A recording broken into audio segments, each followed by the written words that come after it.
నామానికి మహిమ కలుగునుగాక. మన ప్రభును రక్షకుడైన యేసుక్రీస్తు వారి యొక్క శుభనామమున మీ అందరికీ వందనాలు, శుభాలు. పరిశుద్ధ గ్రంథము నుండి ప్రకటన గ్రంథము, రెవల్యూషన్ మొదటి అధ్యాయం 8వ వచనాన్ని చదువుకుందాం. అల్ఫయు ఒమేఘయు నేనే, వర్తమాన భూత భవిష్యత్ కాలములో ఉండువాడును నేనే అని సర్వాధికారియు దేవుడునగు ప్రభు సెలవిచ్చుచున్నాడు. ప్రకటన గ్రంథాన్ని ఎవరు రాశారు? ఏ యోహాను? ఈ ప్రకటన గ్రంథాన్ని రాసింది ఎవరంటే యేసు ప్రభు శిష్యుడైనటువంటి జబదయ ఆ కుమారులలో మరి యోహాను, యాకోబు, జేమ్స్ అండ్ జాన్. ఈయన ఎక్కడ వాడు ఏంటి అనేది నేను వివరణ ఇచ్చాను మీకు. యేసు ప్రభు శిష్యుడైనటువంటి యోహాను అయిన. అయితే ఈ యోహాను గారి గురించిన ఇంట్రడక్షన్ ఆల్రెడీ ప్రకటన గ్రంథం యొక్క ఇంట్రడక్షన్ మీకు చెప్పేశాను, మీరు విన్నారు. ప్రకటన గ్రంథం ఎవరు రాశారు, ఎక్కడి నుంచి రాశారు, ఏమి రాశారు, మొదటి అధ్యాయం నుండి మొదటి అధ్యాయం 1వ వచనం నుండి 7వ వచనం వరకు నేను చెప్పాను. ఇంట్రడక్షన్ ఆఫ్ ద రెవల్యూషన్ చెప్పాను. అలాగే యేసు ప్రభు వారి యొక్క గొప్పతనం అని చెప్పి ఒక టైటిల్ పెట్టి ఒక ప్రసంగం చేశాను. సార్ ఈ మాకు ఎప్పుడు చెప్పారో మాకు తెలియదు అని అంటే, మీకు ఎంతమందికి సెల్ ఫోన్లు ఉన్నాయి? బిషప్ అబెద్నగో అనేటువంటి యూట్యూబ్ ఉంటుంది, మన ఛానల్ ఒకటి ఉంది, మన ఛానల్. ఆ యూట్యూబ్ని సబ్స్క్రైబ్ చేసుకుంటే ప్రకటన గ్రంథం అని కొట్టారనుకో, రెవల్యూషన్ అని కొట్టారనుకో, మొత్తం ప్రసంగాలు వచ్చేస్తాయి. మీరు పెట్టుకుని వెంటనే అయ్యగారు ఏం చెప్పాడు, ప్రకటన గ్రంథం ఇంట్రడక్షన్ ఏం చెప్పాడు అనేది అక్కడ వస్తుంది. మొదటి అధ్యాయం గురించి ఏం చెప్పాను. కాబట్టి మీరు సబ్స్క్రైబ్ చేయండి, లైక్ చేయండి, షేర్ చేయండి అంటున్నారు కదా. ఎందుకు అలా చేయండి? ఎక్కువ ఎంతమంది లైక్ చేస్తే అది గూగుల్లో ముందు పెడతాడంట, ఎక్కువ మంది చూడడానికి అవకాశం ఉంటుంది మీ ద్వారా సువార్త. అది మెయిన్ కారణం. మీ ద్వారా కొంతమంది ఈ వాక్యం వినాలనుకుంటే లైక్ చేసి ఇతరులకు షేర్ చేశారనుకో, వాళ్ళు కూడా చూస్తారు. ఏమో మంచిది, దేవునికి స్తోత్రం చెప్పండి. అందుచేత నేను మరలా చెప్పాను అనుకోండి, యూట్యూబ్ చూసినాడు అనుకుంటాడు చెప్పింది చెప్పాడు కావాలనుకుంటాడు. కాబట్టి మీరు, నేను చెప్పను కాబట్టి మీరు యూట్యూబ్లో చూసుకోండి. దేవునికి మహిమ కలుగునుగాక. హల్లెలూయా. ప్రకటన గ్రంథాన్ని యోహాను గారు రాశాడు. ఎవరు యోహాను అని మీకు తెలియటం కోసం మత్తయి సువార్తలో 4వ అధ్యాయము 21వ వచనంలో ఒక మాట చెప్తాను. మీకు బొత్తిగా అర్థం అవ్వకుండా మరి ఆయన చనిపోయాడు అన్నారు, ఈయన సంగతి ఏంటని అడుగుతారు. కాబట్టి ఈయన ఎవరు? మత్తయి సువార్త 4:21. ఆయన అక్కడ నుండి వెళ్ళి జబదయి కుమారులు అయిన యాకోబు, అతని సహోదరుడైన యోహాను, బాప్తిస్మిచ్చి యోహాను మొదటి అధ్యాయంలో ఉంటాడు. ఆ 3వ అధ్యాయం 1వ వచనంలో ఆయన వేరు. ఈయన ఎవరంటే జబదయ కుమారుడు. ఈ బాప్తిస్మిచ్చి యోహాను యొక్క తల్లిదండ్రుల పేరు చెప్పండి ఎవరైనా. జకరియా, ఎలిజబెత్ యొక్క కుమారుడే బాప్తిస్మిచ్చి యోహాను. ఆయన వేరు. ఈయనే మనం చెప్పుకునే యోహాను ఎవరు?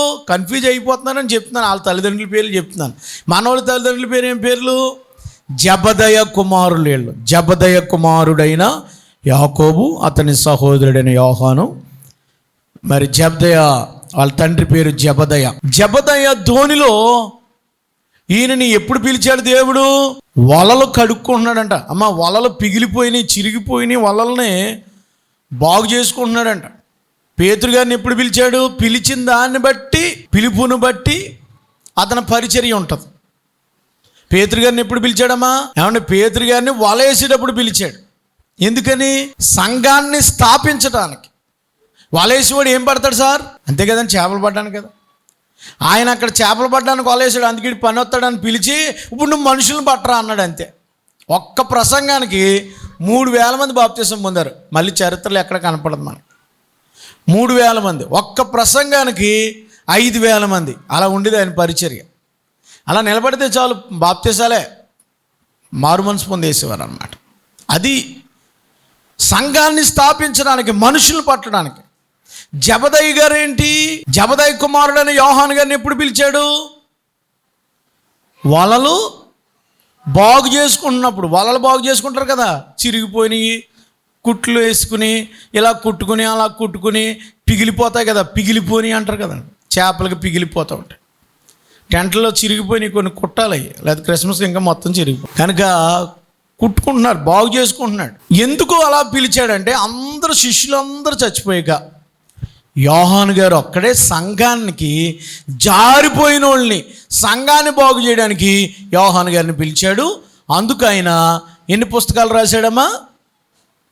5 పుస్తకాలు రాశాడు. నెంబర్ 1 యోహాను సువార్త రాసింది ఈయనే. యోహాను పత్రిక, మొదటి పత్రిక, 2వ పత్రిక, 3వ పత్రిక, ప్రకటన గ్రంథం. ఓకే, దేవునికి స్తోత్రం. ఓసారి చెప్పేసాను కాబట్టి ఇది సరిపోదు. సో ఇక్కడ 8వ వచనానికి వచ్చేద్దామండి డైరెక్ట్గా. 7వ వచనం వరకు ఏంటంటే యోహాను గారు యేసు ప్రభు వారిని గురించిన ఇంట్రడక్షన్ ఇచ్చాడు. ఆయన ఎవరు అనేది, ఆయన యొక్క గొప్పతనం ఏంటని చెప్పడానికి 7 లక్షణాలు చెప్పాను. అది యూట్యూబ్లోనండి, అది వినండి. ఇప్పుడు యేసు ప్రభు వారే నేను ఎవరినో చెప్పుకుంటున్నాడు. ఇప్పుడు రెవల్యూషన్, ప్రకటన గ్రంథంలో 2 జరుగుతాయి మొదటి అధ్యాయంలో. ఏంటి ఆ 2 అంటే రివీలింగ్ ఆఫ్ ద రెవల్యూషన్, ప్రత్యక్షత గురించి 1 నుంచి 8 వరకు. రెండోది రివీలింగ్ ద జీసస్, అంటే యేసు ప్రభు ఎవరై ఉన్నారో తెలియచేస్తుంది. యేసు ఎవరండి, మన దేవుడు ఎవరని చెప్పుకుంటున్నాడు ఆయన. మీరు ప్రతి ఆదివారం చర్చికి రావాలంటే, మీరు ప్రతిరోజు ప్రార్థన చేసుకోవాలనుకుంటే, మీరు ప్రతిరోజు భక్తిగా ఎదగాలనుకుంటే మీ దేవుడు ఎవరో మీకు తెలియాలి. ఏమా తెలుసా? మనం ఒక ఆయన దగ్గరికి వెళ్తున్నామంటే ఆయన ఎవడో మనకు బాగా తెలిస్తేనే ఆయన అడగడానికి వెళ్తాం. ఏదైనా అప్పు కానీ లేకపోతే ఏదైనా సహాయం కానీ అడగాలంటే ఆయన అలాంటి వాడు తెలుసుకుని వెళ్తాం. అబ్బాయి ఆయన దగ్గరికి వెళ్తే పని అవ్వదు అనుకుంటే మనం వెళ్తామమ్మా? పని ఉన్నోడి దగ్గరికి వెళ్ళాం, పని అయ్యేవాడి దగ్గరికి వెళ్తాం. ఇప్పుడు మన దేవుడు ఎవరు, ఆయన ఏమని చెప్పుకుంటున్నాడు? ఆయన చూడండి 8వ అధ్యాయం 8వ వచనం, మొదటి అధ్యాయం 8వ వచనం. ఆల్ఫాయు ఒమేగయు నేనే. ఏం పదాలండి బాబు? ఆల్ఫా ఏంటి, ఒమేగా ఏంటి? రెండవది వర్తమాన భూత భవిష్యత్ కాలంలో ఉండువాడును నేనే, సర్వాధికారియు దేవుడునగు ప్రభు ఇలా సెలవిచ్చుచున్నాడు. ఇందులో 3 బిట్ల కింద విడగొడితే ఈ వచ్చిన 5 ఉంటాయి, కానీ 3 ముక్కల కింద చెప్పుకుంటే బాగుంటుందని అనిపించింది నాకు. మొదటిది ఆయన ఎవరంటే ఆల్ఫా ఒమేగా. ఏమంటే ఆల్ఫా అంటే ఎంతమందికి తెలుసు? ఆల్ఫా అంటే అదొక భాష కదా, మీకేం తెలుస్తుంది? ఆల్ఫా అంటే మీకేం తెలుస్తుంది? ఒమేగా అంటే మీకేం తెలుస్తుంది? పోనీ ఇంకొకటి తెలుస్తుందా? ఇంకొకటి ఏ ఎంతమంది తెలుసు?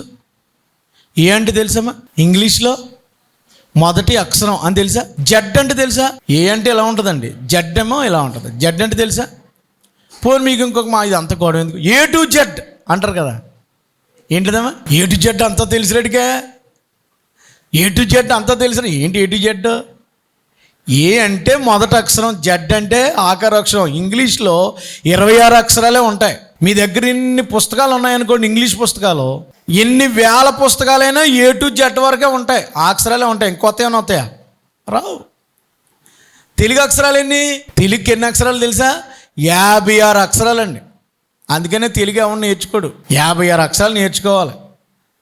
మళ్ళీ దీనికి గుణింతాలు, కాను వంగొట్టి, కాను లెగ్గొట్టి, కాను పడుకోబెట్టి, ఇవన్నీ ఉన్నాయి కదా. దేవునికి స్తోత్రం. కనుక మీరు ఏ టు జెడ్, ఆల్ఫా అంటే గ్రీకు పదాలలో మొదటి అక్షరం పేరు ఆల్ఫా, చివరి అక్షరం పేరు ఒమేగా.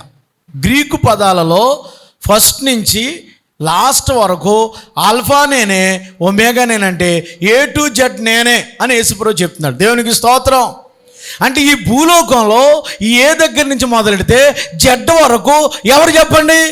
యేసయ్య. దేవుని గట్టిగా, యేసయ్యని గట్టిగా దేవునికి స్తోత్రం చెప్పండి. ఏ టు జెడ్ ఆయనే, అది దాని అర్థం.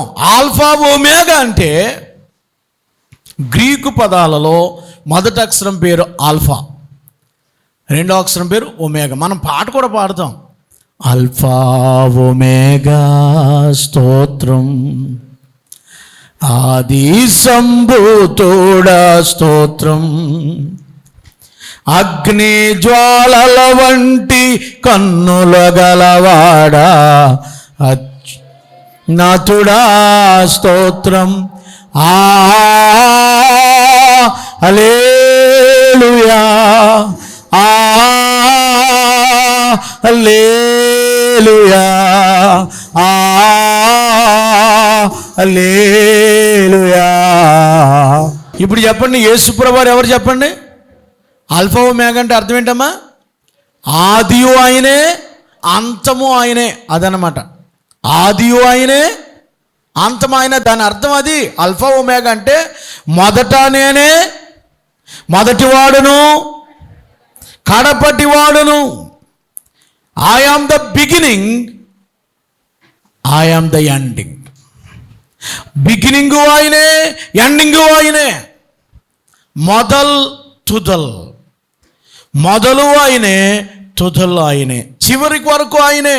అమ్మా, ఈ ప్రపంచానికి యేసు ప్రభువారు 2023 సంవత్సరాలు వచ్చినాడు అని అనుకుని పొరపడి నిన్న కాక మొన్న వచ్చినాడు అంటున్నారేమో.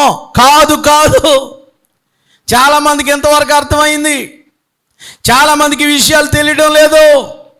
ఆయన ఏం చెప్పాడు యేసు ప్రభువారు? మొదటి వాడను, కడపటి వాడను. మొదటివాడు ఆయనే, కడపటివాడు ఆయనే. 18వ వచనం, మొదటి అధ్యాయం 18వ వచనం. నేను మొదటివాడను, కడపటివాడను, జీవించువాడను, మృతుడునైతిని కానీ ఇదిగో యుగ యుగములకు సజీవుడనై ఉన్నాను. చప్పలు కొట్టి దేవునికి స్తోత్రం చెప్పండి. బ్రదర్స్, చాలామంది అమ్మ అంటారు, యేసుప్రభు నిన్న కాక మొన్న వచ్చిన దేవుడు, మా దేవుడు యేసుప్రభు కంటే ముందున్నాడు అంటారు. కానీ యేసుప్రభు ఏమన్నారు? అసలు భూమి పుట్టక ముందే ఉన్నాను, మీ కొరకు మానవుడిగా వచ్చాడు. అది మొదటివాడాయన. భూమి పుట్టక ముందు మొదటివాడాయనే, కడపటివాడాయనే. ప్రభునందు పిల్ల, I am the beginning, number 1, last కూడా ఆయనే. కనుక మన దేవునికి తెలియకుండా ఈ ప్రపంచంలో ఏదీ జరగదు. మన దేవుడు మొదటివాడు, కడపటివాడు. ఆల్ఫా ఒమేగా అంటే అది మొదటి. పరిశుద్ధ గ్రంథంలో మీరు 22వ అధ్యాయం, ప్రకటన గ్రంథం 22వ అధ్యాయం 13వ వచనం రాశాడు చూడండి. ప్రకటన గ్రంథము 22వ అధ్యాయం 13వ వచనం. నేనే ఆల్ఫాయు ఒమేగయు, మొదటివాడను, కడపటివాడను, ఆదియు అంతమునై ఉన్నాను. ఎవరమ్మా? ఎవరు నేనంటే? యేసు ప్రభు. కొంతమంది యేసు ప్రభు వారిని దేవుడిగా అంగీకరించరు, ఆయన కుమారుడే అంటారు యెహోవా సాక్షులు. కొంతమంది ఏమంటారంటే యేసు ప్రభు వారిని, మన క్రైస్తువుల్లోనే కొంతమందికి బైబిల్ అర్థం అవ్వక తండ్రి అయిన దేవుడు ఉన్నాడు, యెహోవా సాక్షులు లేకపోతే సెవెంత్ డే వాళ్ళు ఏమంటారంటే వేరుగా మాట్లాడతారు. కానీ ఇక్కడ ఏం రాయబడి ఉందంటే మన దేవుడు ఒక్కడే, కానీ 3 ఎగ్జిస్టింగ్ గాడ్ పార్ట్స్ అన్నమాట. వీళ్ళు ముగ్గురు కలిసి ఒకే దేవుడిగా ఉన్నారు. అంటే దాని అర్థం ఏంటంటే మీకు బాగా అర్థం అవడానికి, తాటికాయ ఎంతమందికి తెలుసండి? తాటికాయ ఒకటా? తాటికాయని ఎంతమంది తినొచ్చు? ముగ్గురు తినొచ్చు. ఎందుకని? పైకి కనబడేది ఏంటి? ఒకటే. కానీ 3 టెంకలు కూడా రసం ఇస్తాయమ్మా. 3 టెంకలు ఒకే టేస్ట్లో ఉంటాయి ఉండవా? 3 టెంకాయలు ఒకలాగా ఉంటాయి ఉండవు. అలాగే బాటిల్స్ 3 మినరల్ బాటిల్సే, కానీ 3 వేరు. నీరు ఒకటే, బాటిల్ సైజు ఒకటే, అన్నీ ఒకటే. తండ్రి అయిన దేవుడు, కుమారుడైన దేవుడు, పరిశుద్ధాత్మ దేవుడు, ముగ్గురు 3 పార్ట్లుగా ఈ లోకంలో పరిచయం చేశారు. దేవునికి స్తోత్రం చెల్లిద్దాం. హల్లెలూయా. కాబట్టి యేసు ప్రభువారు మనకి దేవుడై ఉన్నాడు. కొంతమంది నేను నిరూపిస్తాను యూట్యూబ్లో పెడుతున్నారు. ఛాలెంజ్ నా దగ్గర బోల్డ్ రెఫరెన్స్లు ఉన్నాయి అన్నారు. మరి నా దగ్గర బోల్డ్ రెఫరెన్స్లు ఉన్నాయి. ఇదిగో ఈ రెఫరెన్స్ ఇదే. ఆయన ఏమన్నాడు? ఆయన ఆల్ఫా ఒమేగా నేనే, మొదటివాడును, కడపటివాడును నేనే. ప్రియులారా, ఆయన మొదటివాడు, కడపటివాడు, తరతరాలకు ఒకటే దేవుడై ఉన్నాడు. కాబట్టి ఇంకా మీరు చూసినట్లయితే 11వ అధ్యాయం 17వ వచనం ప్రకటన గ్రంథంలో 11:17లో ఏముందండి? ప్రకటన 11:17 సర్వాధికారి. ఇక్కడ మీరు చూసినట్లయితే ఆయన అన్ని కాలాలలో ఉన్నటువంటి దేవుడు. మొదటి పార్ట్ ఏం చెప్తున్నానంటే ఆయన అన్నీ తెలుసు, ఆయనకి మొదటివాడు, కడపటివాడు. రెండవది చూడండి 8వ వచనంలో వర్తమాన, భూత, భవిష్యత్ కాలంలో ఉండువాడను. అదే ఇప్పుడు 11:17లో మనం చదివాం. ఆయన కాలాల్లో ఉన్నవాడు. ఏ కాలం? కాలాలు ఎన్నండి? శీతాకాలం, నెక్స్ట్ కాలం వేసవి కాలం, ఎండాకాలం ఈ భాషలో, తర్వాత కాలం వర్షాకాలం, ఇంకో కాలం ఒకటి ఉంది. ఒకడు సైకిల్ మీద వెళ్తున్నాడంట, వెళ్తా అక్కడ వాల్ పోస్టర్ చూస్తున్నాడంట. ఈ చూసేటప్పుడు వెళ్ళి ఒక బస్సును గుద్దేశాడు. అదే కాలం? అది పోయే కాలం. అదే కొంతమందికి ఆ కాలం కూడా ఉంటుంది. వర్తమానం 3 కాలాలు ఏంటి? Past tense, present tense, future tense. జరిగిపోయిన కాలం, జరుగుతున్న కాలం, జరగబోయే కాలం. దేవుడు ఎప్పుడెప్పుడు ఉన్నాడంట? వర్తమానం ముందున్నాడు వాడు, ఇప్పుడున్నవాడు, రేపు కూడా ఉండేవాడు. అసలు దేవుడికి కాలాలు ఎవరికి ఉంటాయి? దేవుడికి కాలాలు ఉంటాయంటారా? కాలం ఎవరికి ఉంటుందండి? మీ వయసు ఎంత? ఏదో మీరు చెప్పుకోండి ఎంతగా. దేవుడికి వయసు ఎంత? దేవుడికి వయసు ఉంటుందా?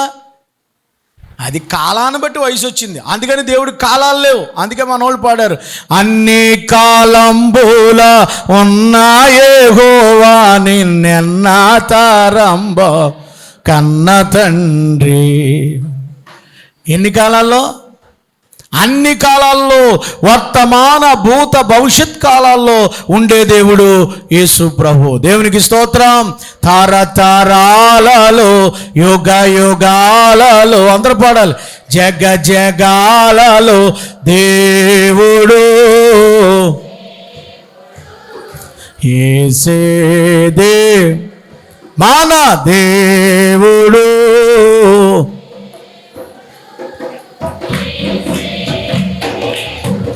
హల్లెలూయా హల్లెలూయా హల్లెలూయా హల్లెలూయా హల్లెలూయా హల్లెలూయా.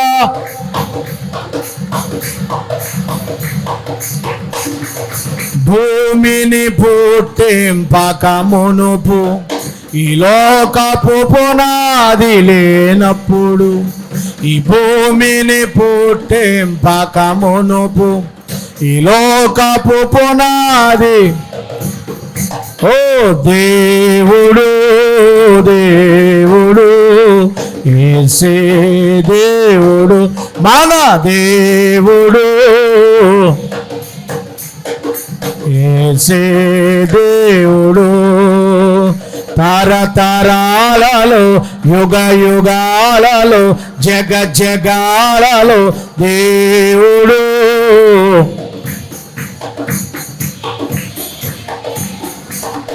సృష్టికి శిల్పకారుడు, ఈ జగతికి ఆది సంభూతుడు దేవుడు దేవుడు యేసే. హల్లెలూయా. మన దేవుడు ఎప్పుడెప్పుడు ఉండేవాడంటే వర్తమాన భూత భవిష్యత్ కాలాలలో. అంటే అన్ని కాలాలు. దేవుడికి కాలాలు లేవు, మనకి కాలంగానే. ఆయనకి కాలాలేంటి? ఆయన ఎల్లప్పుడూ ఉండేవాడు. బైబిల్లో ఎక్కడుంది? వచ్చే నెలలో చెప్తారు. మీకా గ్రంథము 5వ అధ్యాయము 2వ వచనంలో చెప్తారు. ఆయన ఎప్పటి నుంచి ఎప్పటి వరకు ఉన్నవాడు? మీకా గ్రంథం 5వ అధ్యాయం 2వ వచనం. ఎప్పటి నుంచో పురాతన కాలం మొదలుకొని పూర్వ పదం వాడేవారు, లాంగ్ లాంగ్ లాంగ్ ఎగో అని. తెలుసా మీకు అది? లాంగ్ లాంగ్ ఎగో అని వారు అప్పట్లో. మా కాలేజీ టైంలో ఇప్పుడు ఎవరు అంటున్నారు లేదు తెలియదు, కానీ పూర్వకాలం మొదలుకొని శాశ్వత కాలం వరకు ఆయన ప్రత్యక్షమగుచుండెను. ఆయనే యేసుక్రీస్తు ప్రభు అని మీకా ప్రవక్త ప్రవచించాడు. దేవునికి స్తోత్రం. ఆయన అన్ని కాలాల్లో ఉన్నవాడు మన దేవుడు. చాలామందికి తెలియక యేసుప్రభువారు నిన్న మొన్నటోడు ఏదో అనుకుంటున్నారు. కాదండి ప్రియులారా, ఈ విషయాలన్నీ చెప్పాలి. మొదటగా ఆయన ఎవరండి? A to Z. మొదటివాడు, కడపటివాడు, ఆల్ఫా ఒమేగా. రెండవది ఎవరు? వర్తమాన భూత భవిష్యత్ కాలాలు. అన్ని కాలాల్లో ఉన్నాడని చెప్పడానికి ఇంకొక రిఫరెన్స్ ఇచ్చి ముందుకెళ్ళిపోతాను. అన్ని కాలాల్లో ఉన్నాడని చెప్పడానికి హెబ్రీయులకు రాసిన పత్రిక 13వ అధ్యాయము 8వ వచనంలో రాశారండి. హెబ్రీయులకు రాసిన పత్రిక 13:8. యేసుక్రీస్తు అనంత స్పష్టంగా, యేసుక్రీస్తు నిన్న నేడు. యేసు ప్రభువారు ఏమన్నాడు? నిన్న నేడు నిరంతరము ఒకటే రీతిగా ఉన్నాడు ఆయన. నిన్న నేడు. Yesterday, today and tomorrow. ఆయన నిన్న నేడు నిరంతరము ఒకటే రీతిగా, అవును యుగ యుగములకు, ఏముందమ్మా అక్కడ, యుగ యుగాలకు, తరతరాలకి, రాబోయే తరాలకి ఒకటే రీతిగా అని యేసు ప్రభు వారి గురించి చాలా క్లియర్గా బైబిల్లో ఉండగా కొంతమంది పొరపడుతున్నారు. అమ్మ, మన యేసు ప్రభు వారు ఎప్పటివాడు చెప్పండి? నిన్నటివాడు, నేటివాడు, రాబోయే కాలంలో ఉండేవాడు. నిన్న నేడు నిరంతరము. యుగ యుగాలంటే నిరంతరం, ఎవర్ లాస్టింగ్, నిరంతరం ఉండేటువంటి దేవుడు. ఇది రెండవది. మొదట ఆయన ఆల్ఫా ఒమేగా, మొదటివాడు కడపటివాడు, ఆది అంతమైన వాడు. రెండవది నిన్న నేడు నిరంతరం, అన్ని కాలాల్లో ఉండేటువంటిది. వర్తమాన భూత భవిష్యత్ కాలములో ఉండువాడును నేనే. 8వ వచనంలో చాలా క్లియర్గా చెప్పాడు. ప్రకటన గ్రంథం 1వ అధ్యాయం 8వ వచనంలో ఆల్ఫా ఒమేగా నేనే. ఎవరు చెప్పారు? యేసుప్రభు. యేసుప్రభు వారు ఇంకొక మాట అన్నారు, వర్తమాన భూత భవిష్యత్ కాలంలో ఉండువాడును నేనే. ఆయాం అని వాడాడు ఆయన. ఉన్నానని వాడును. మోషేకు ప్రత్యక్షమైనప్పుడు ప్రభువా నీ పేరేం పేరంటే ఆయన ఏం చెప్పాడమ్మా? ఉన్నాననువాడునై ఉన్నాడు అంతే. ఉన్నాడంతే. ఆయన అన్ని కాలాల్లో ఉండేవాడు అంతే. ఆయన పేరే ఉన్నవాడు కనుక ఆయన సర్వకాలం ఉండేటువంటి వాడు ఆయన. అది రెండో పాయింట్. మూడవది, మన దేవుడు ఏమై ఉన్నాడు అనంటే ఆయన, చూడండి 8వ వచనం, ఆయన ఏమై ఉన్నాడు? సర్వాధికారి యగు దేవుడగు ప్రభువు సెలవిచ్చుచున్నాడు. ఆయన ఎవరట? సర్వాధికారి, ఆల్మైటీ, గవర్నెన్సీ, ప్రభుత్వం కలిగిన వాడు ఉంది. సర్వాధికారం, సర్వశక్తిమంతుడు కమ్ సర్వాధికారి. అన్నిటి మీద ఆయనకి అధికారం ఉంది యేసు ప్రభు వారికి. యేసు ప్రభు వారిని ఏదో తక్కువగాను, తండ్రి అని దేవుని ఎక్కువగాను, పరిశుద్ధాత్మ ఇంకొకటిగాను 1/2 కింద చూడకండి. త్రియాక దేవుడు ఆయన ఏకమై ఉన్నాడు. ముగ్గురు ఒకే రీతిగా ఉన్న దేవుడు ఆయన. దేవునికి స్తోత్రం చెప్దామండి. కనుక మనం యేసు ప్రభుని ప్రార్థన చేస్తున్న దేవుడు ఎవరంటే ఆయన వర్తమాన భూత భవిష్యత్ కాలాల్లో ఉన్నవాడు. ఆయన ఇంకెవరు అని అంటే ఆయన గురించి వ్రాయబడిన మాట ఏంటనంటే ఆయన సర్వాధికారము కలిగినటువంటి దేవుడు. చాలామంది ఏమంటున్నారంటే, ముస్లింలు అడిగే ప్రశ్న, ఈ ప్రసంగాలు అందరికీ కౌంటర్స్ ఉంటాయి, మళ్ళా నన్ను మీరు అడగచ్చు. హిందువులకి చెప్తున్నాను, ముస్లింకి చెప్తున్నాను, మీకు కూడా చెప్తున్నాను, క్రైస్తవులు ఉన్న తెగలకి. ఏంటంటే ముస్లింలు ఏమంటారంటే, యేసుప్రభు నేను ఎక్కడైనా దేవుడిని అని చెప్పుకోలేదే, నేను కుమారుణ్ణి తండ్రి చిత్తము నెరవేర్చడానికి వచ్చాను, అది ఇది అని చెప్పాడు, కానీ నేను దేవుడిని ఎక్కడ చెప్పలేదన్నారు. మరి ఇక్కడ చెప్పాడు ఆయన. ప్రకటన గ్రంథం 1వ అధ్యాయం 8వ వచనంలో సర్వాధికారియు దేవుడును అనుందా లేదా? సర్వాధికారియు దేవుడునగు ప్రభు సెలవిచ్చుచున్నాడు ఉంది. చప్పలు కొట్టి దేవునికి స్తోత్రం చెప్పండి. ఆయన సర్వాధికారం కలిగిన దేవుడు అని ఉంది అక్కడ. ఆయన సర్వాధికారం కలిగిన ప్రభువు. భూలోకంలో యేసుక్రీస్తు ప్రభుకి సర్వాధికారం ఉంది. మన ఆ ముస్లిం సహోదరులు తండ్రిని దేవుణ్ణి నమ్ముతారు, యెహోవాని నమ్ముతారు, అల్లాని పిలుస్తారు, కానీ యేసు ప్రభు వారిని ప్రవక్త అంటారు. కానీ ఇక్కడ ఏం రాయబడిందంటే యేసుక్రీస్తు కూడా దేవుడు, దైవత్వం కలిగిన వాడు అని ఉంది అక్కడ. ఆయన దైవ లక్షణాలు కలిగిన వాడు, ఆయన దేవుడై ఉన్నాడు అని వ్రాయబడి ఉన్నది. ప్రియులారా, ఆయనకు అధికారం ఉన్నది. దేని మీద అధికారం? ఆయన దేని మీద అధికారం? ఆయన సర్వాధికారి.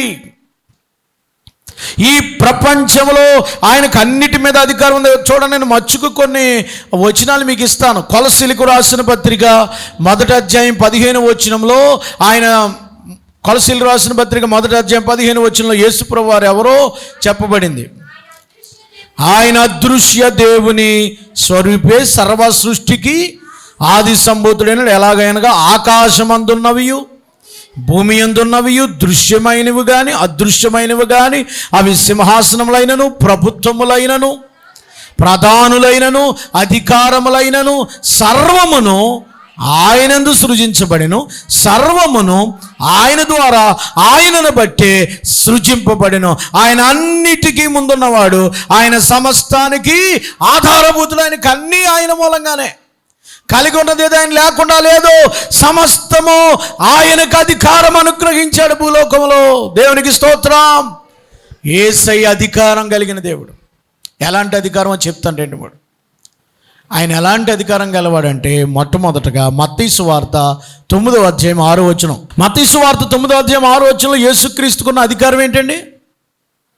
బాబు, మన దేవుడు ఎవరంటే టకటగా చెప్పాలి. ఎవరైనా ఇందాక చెప్పాను, ఎవరైనా A to Z ఆయన అలాగన్నా గుర్తుపెట్టుకోండి. ఆయన ఎవరమ్మా? ఆయన మొదటివాడు, కడపటివాడు. రెండవది ఎవరైనా అన్ని కాలాల్లో ఉన్నవాడు. అందరు చెప్పాలి. వర్తమాన, భూత, భవిష్యత్ కాలం అంటే ఎండాకాలం, శీతాకాలం, వర్షాకాలం, అన్ని కాలాలలో పూర్వకాలం నుంచి ఇప్పటి వరకు ఉన్నవాడు. మూడవది ఆయన ఎవరు అని అంటే సర్వాధికారి అయిన దేవుడు ప్రభు. ఏంటి ఆయనకున్న అధికారం? మత్తయి సువార్త 9:6 చదవమన్నా. ఆయనను పాపములను క్షమించటానికి భూమి మీద మనుష్య కుమారునికి అధికారం ఇవ్వబడి ఉన్నది. దేవునికి స్తోత్రం చెప్పండి. ఆయనకి పాపాలను క్షమించే అధికారం ఎవరికి ఉందండి?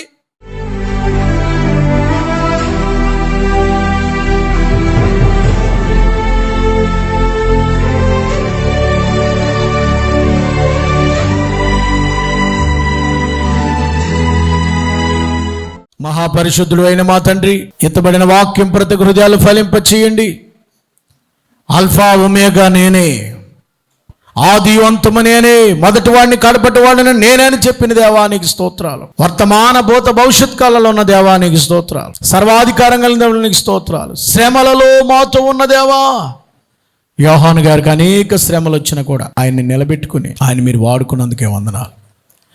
ఆంధ్ర రాష్ట్రంలో ఎక్కడో కాదు, ఈ శ్రీకాకుళం, విశాఖపట్నం, దువ్వాడ, ఈ ప్రాంతాలు, రాజమండ్రి, ఈ కాకినాడ ప్రాంతాల్లో సువార్త చేసిన పురుషోత్తమ చౌదరి గారు శ్రమలలో పాలిభోగస్తుడై అనేక క్రైస్తువులకి మాదిరికరమైనటువంటి జీవితాన్ని జీవించాడు. ఉన్నా పాటున వచ్చుచున్నాను నీ సన్నిధికి, నన్ను అంగీకరించమని కీర్తన రాసిన దైవజనుడు నాయన. మేము కూడా వాళ్ళు అన్య కులాంచి రక్షించబడి నీ కొరకు నిలబడ్డారు. మేము కూడా నీ కొరకు నిలబడేటువంటి శ్రమలలో పాలిభోగస్తులమై నువ్వు మాతో ఉన్నావని గుర్తించుకుని నీకు సాక్షులుగా, సాధనలుగా నిలబడి నీ రాజ్యము కొరకు సిద్ధపడే భాగ్యం దయచేయమని యేసు ప్రభువారి పేరట వేడుకొనుచున్నాము తండ్రి. ఆమేన్.